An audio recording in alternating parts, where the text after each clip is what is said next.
Well, Mississippi State just landed a major baseball commitment, one of the top prospects in the country. But with the MLB draft looming, the question isn't just how good he is, it's whether he'll ever set foot on campus.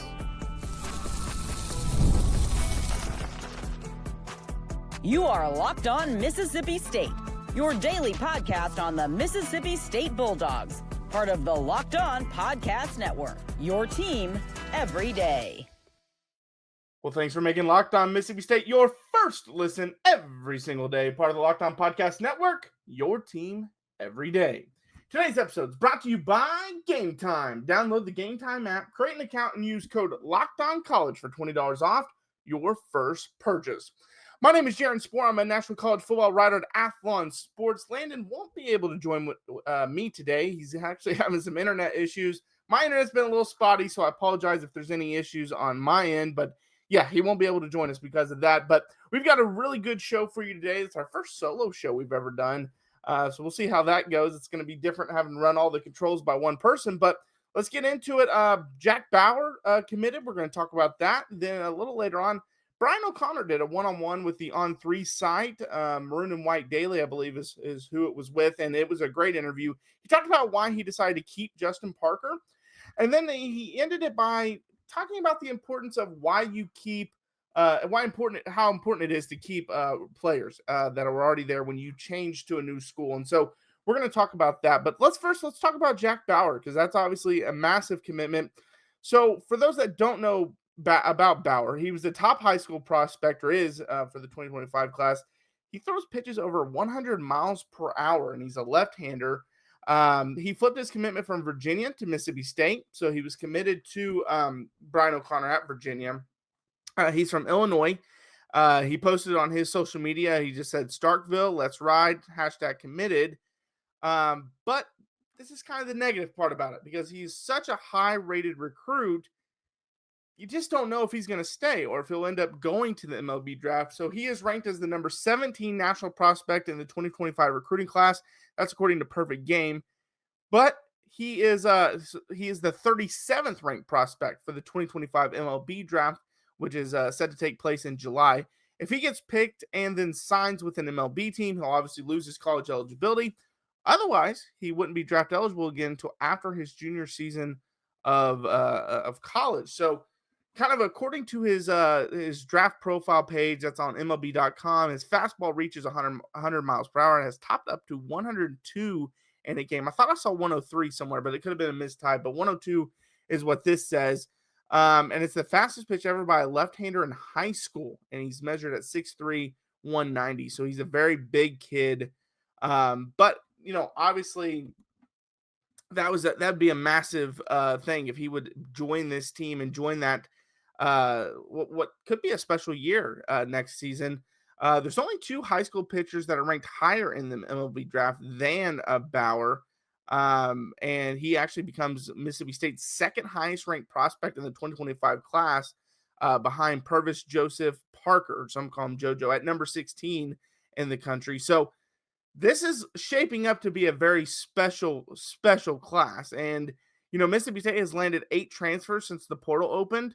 4 are coming from Virginia, and now you obviously add this one. But there is, 2 2026 guys, and Noah Danza and Hunter Strom have also flipped from Virginia to Mississippi State since O'Connor's hiring. But this is now another one.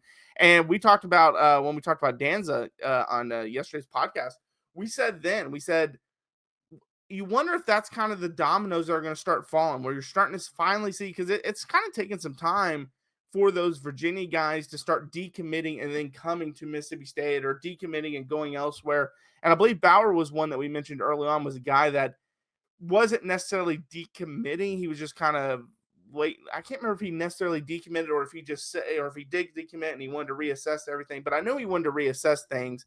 And ultimately that led him to Mississippi State after his visit. And so obviously the work isn't done by just getting his commitment. I mean, first off, you have to see what happens in the draft. I know he's ranked as the 37th ranked prospect. I think he's going to end up getting into the first round. And if he does, I don't think he ends up going to Starkville. And I just think because he's a left-handed pitcher, throws it over 100 miles per hour, throws it at 102 miles per hour is what he topped at. He's a big kid.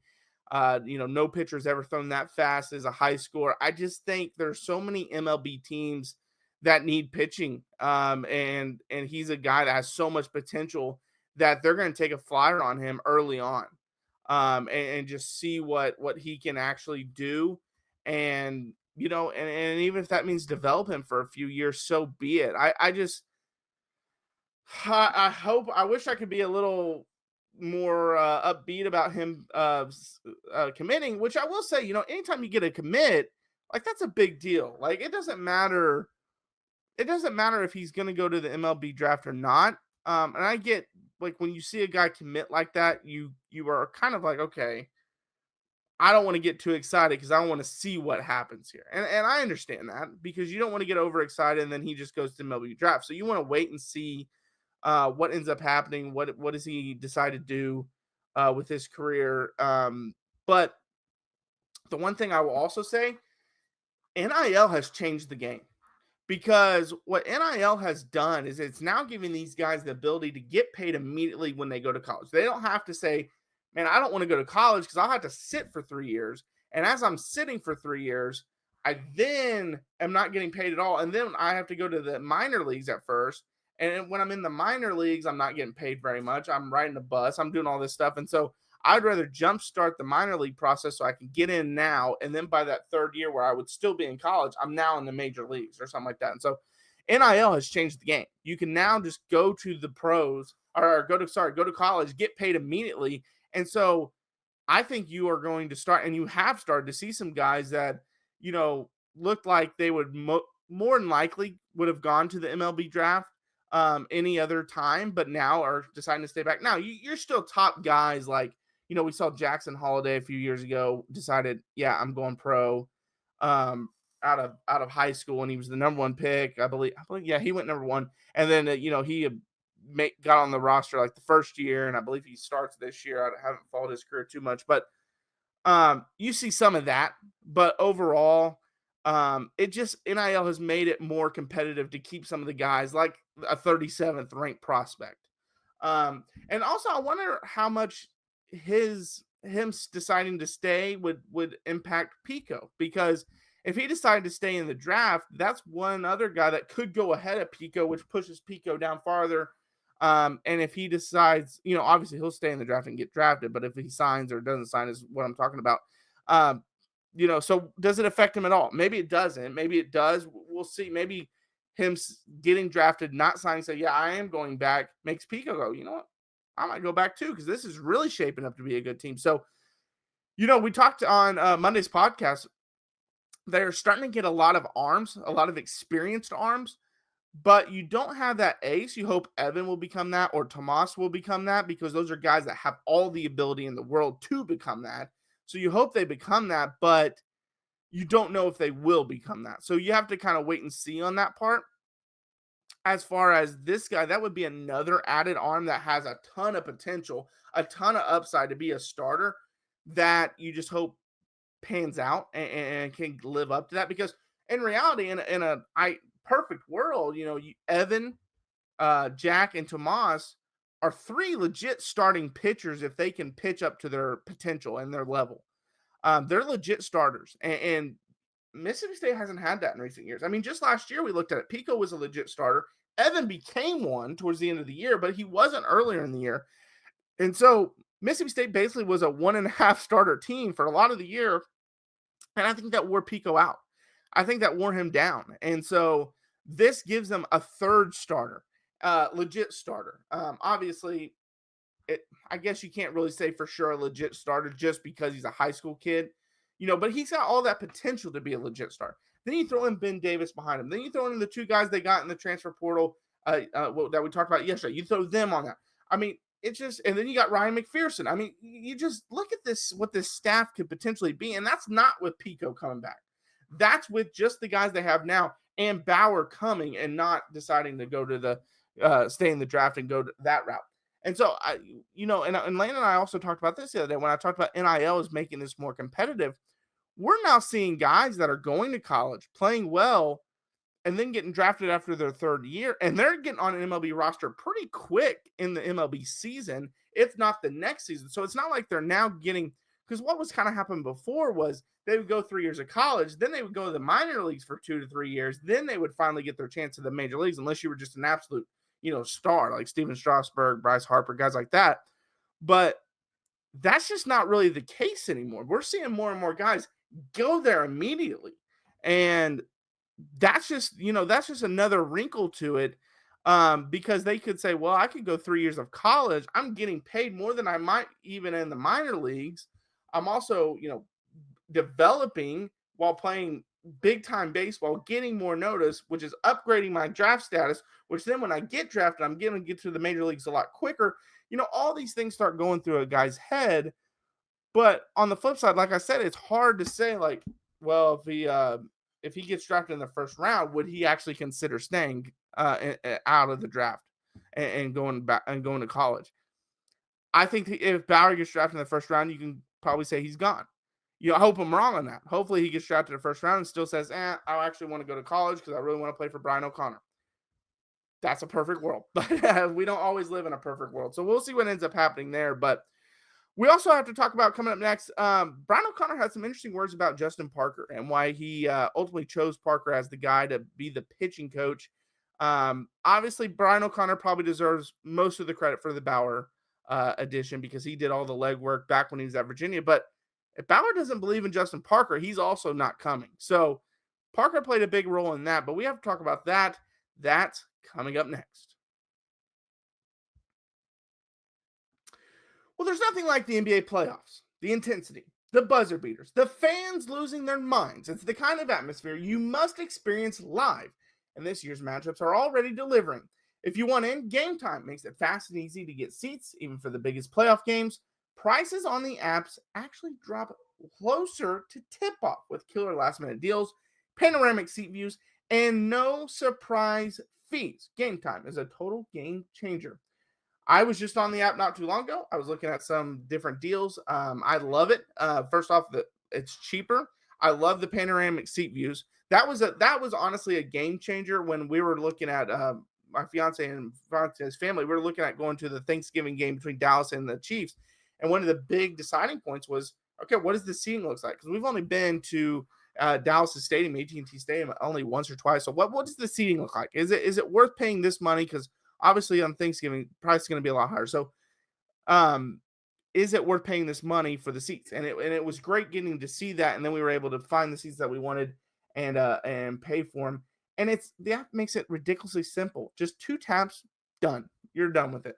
And another thing, you get to see the fees on it. So you already know before. A lot of times those other apps, you don't even know the fees until you go to check out. This one, you already know about it. And with the game time guarantee, you know you're getting the best deal. If you find a better price in the same row and section, they'll credit you 110% of the difference. Take the guesswork out of buying tickets with Game Time. Download the Game Time app, create an account, and use code LOCKEDONCollege for $20 off your first purchase. Terms apply. Again, create an account and redeem code LOCKEDONCOLLEGE for $20 off. Download the Game Time app today. Last minute tickets, lowest prices, guaranteed. Well, thanks for making Locked On Mississippi State your first listen every single day. Part of the Locked On Podcast Network, your team every day. All right, so Brian O'Connor did a one-on-one with the Maroon and White Daily. He had a lot of great quotes, so I really encourage you to read that and go look at that. I believe it's behind their paywall, but it's if you're not following along these guys, they do great work over there. So I definitely recommend following them. They're on top of the recruiting. They're on top of the baseball stuff, transfer portal stuff for baseball, all that. Go follow them. They do a great job. It's not super expensive to be a member of it either. So definitely check that out. But he was asked, Brian O'Connor was asked, they said, your whole staff is essentially guys that you've worked with for several years, but Justin Parker is different in that he was at Mississippi State. What was it about him that you felt like it was the fit? And Brian O'Connor said, I'll say this, anytime you're the leader of a program, you're always paying attention to other coaches out there. You're learning about them. You see how they work. You see their track record for development and all of that. He said, last year when we had a chance to compete against Mississippi State at the regional, I paid attention through competition on how his pitchers competed and how they executed. Obviously, they had some really good talent, but what was he getting out of them? Also, understanding his reputation, most importantly, to connect with young men in the recruiting process and connect with them while they're under your development. Those were the most important things to me. Obviously, he was strong. He has strong contacts in the Southeast from a recruiting standpoint, which is vitally important. We know that definitely in the SEC. Us spending time together, I got a better understanding of what he's about as a man and what he believes in running a high-level baseball program and his role as a pitching coach. He finally concluded by saying every coach always keeps a list with them of who they think are really good, capable assistant coaches out there, depending on what role you're in. And Justin Parker fit that bill perfectly. I think it's going to be a great partnership having him as part of our staff moving forward. He obviously says all the right things. And that's the kind of stuff that you expect to hear from him. But you also wondered because Corey Mascara from Wake Forest was kind of always thought of as he's coming. He's the guy that's coming. And ultimately, we know that he isn't the guy that came. Justin Parker was retained. So you wonder if it's kind of like, I don't want to say it was, I don't want to say it's fake what he's saying because I think it is real what he's saying. But you almost wonder if, because Mascara possibly turned him down. We don't know. Maybe he didn't. Maybe Justin Park was his first choice, but maybe Mascara turned him down. That it's kind of like I got to say all these great things. Which of course he's not going to go on and say, well, he was terrible, but Mascara turned us down, and that's why we picked him. And Parker hasn't been terrible. Just to be clear, I mean he did a great job filling in as the interim coach. We've talked about his pitching room since he took over. It was a really poor room when he was first there. He was able to develop it into a pretty solid room this past year. I mean, it had its flaws. Obviously, we talked about it at the top, but there was some younger talent that was coming up.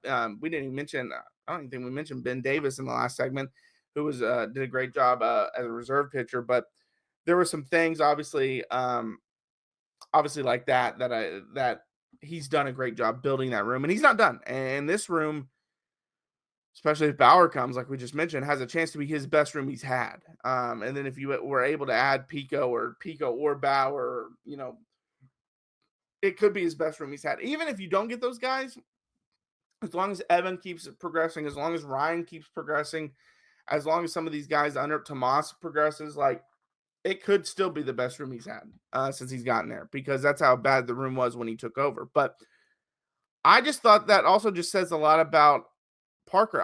Seriously, and I'm still kind of stunned by the whole process. I'm still kind of stunned that Parker decided to stay.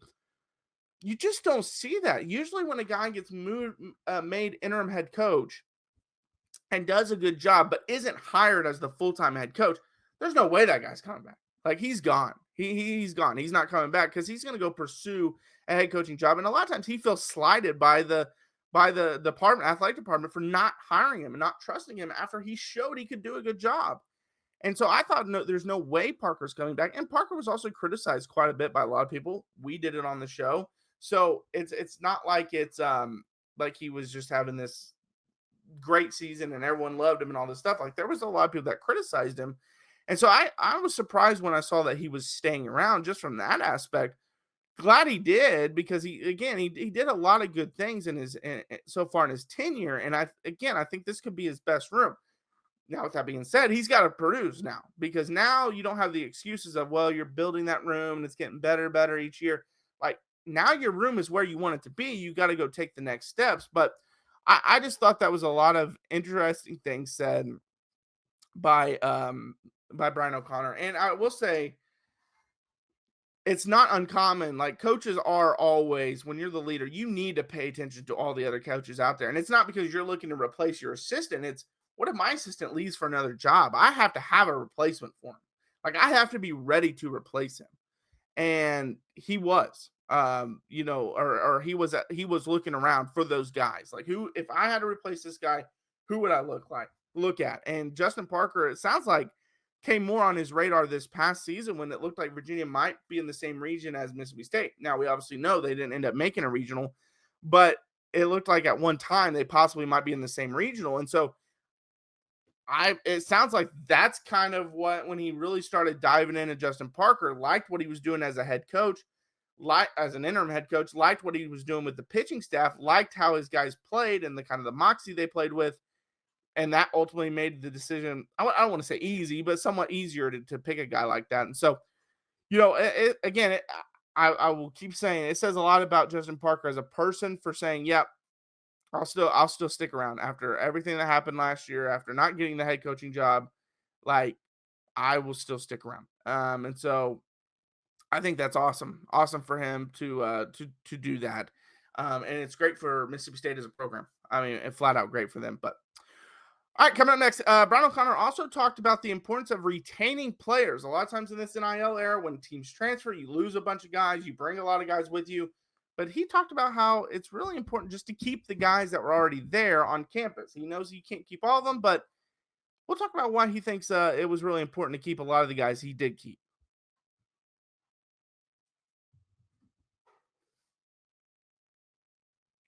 All right, well, thanks for making Locked On Mississippi State your first listen every single day, part of the Locked On Podcast Network, your team every day. All right, so in that same interview, he was asked, you've retained several key players, announced their return for next season. How big is that for your program to have them bridge the gap for your next year? Obviously, Ace Reese is the biggest one, so that was a big one. But he said it's the most important part because those young men love Mississippi State. That's why after being hired, that was my first focus. Those young men have the ability and love Mississippi State to pave the way for them to remain in this uniform. That was priority number one before we started looking into replacing players. That's important in consistency and continuity and getting the best players that have the right kind of talent and want to be there. That wasn't going to be everybody, and I understand that. Some players need to take their own journey and try something new, and that's okay. That's where we kind of backfill the roster and make it the most complete team we can make it. I like that he added in that part at the end because he doesn't want to say that, man, all those who decide to leave, they don't want to be at Mississippi State. They left, and that, we don't like that. Like, he understands that everyone has their own journey. Maybe they weren't getting a lot of playing time. Maybe they fit this kind of style, and that's not the style that's coming in. Whatever the case may be. Maybe they were really close to another assistant coach. That coach is leaving. Whatever it is. He understands that, and that's okay. And what you have to do is obviously keep your stars that do want to be there. And then once those guys leave and you have all these holes, fill them with the transfers. And a lot of times you can fill them with the transfers of the school you just left. And that's exactly what he did. And so I just think he's spot on by saying it's important. And I also think he's spot on by saying, like, the kids that are, like, talking to him and, like, hey, if you'll have me, I want to be here. Those are the guys you want to keep on your staff, obviously, because those are the guys that want to play for your school. They're not looking for the biggest payday.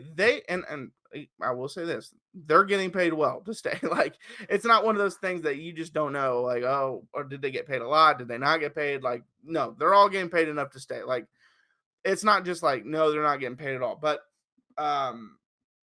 those are guys that want to be at Mississippi State. And those are the guys fans love cheering for. Those are the guys that fans have no problem backing. They will back those kind of players all day long. Those are the ones they love. And so it is important to, one, show your vision to them, because they might love Mississippi State. They might be being paid well by Mississippi State, but if they don't trust the vision, they're likely leaving.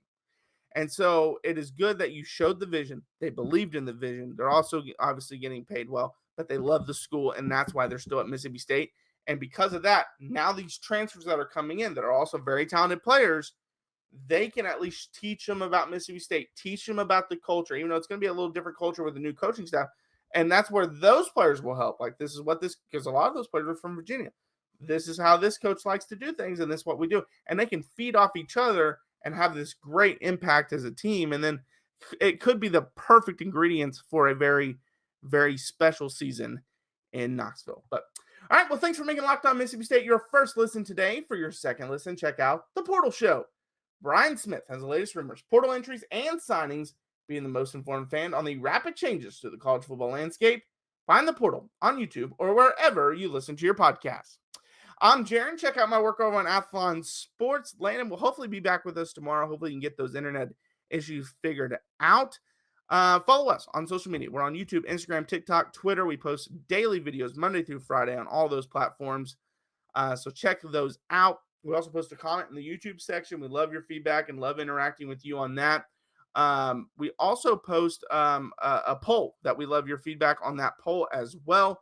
And of course, I didn't have the poll pulled up, but I can get it real quick so we can see what the poll was from yesterday, see where it fell.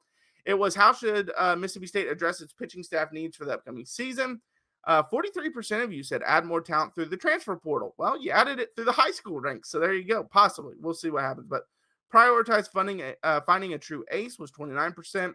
Maintain current strategy, no major changes needed, 21%, and focus on developing current players at 7%. So, love your feedback on there as well. And until next time, Hail State.